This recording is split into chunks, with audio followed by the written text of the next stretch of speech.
อากาศตอนเช้าให้เบิ่งได้จ้ากรีดยางหัวค้นกับเฉียดอยู่จ้า7:17จ้า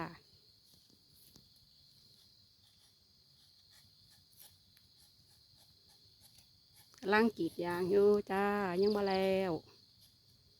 เดี๋ยวลายแถวอยู่น้ำคั่วกับควันกรุบเทียบ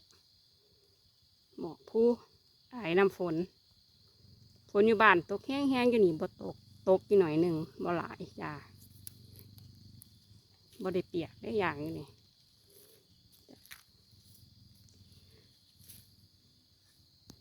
มีพอหลายแล้วจ้า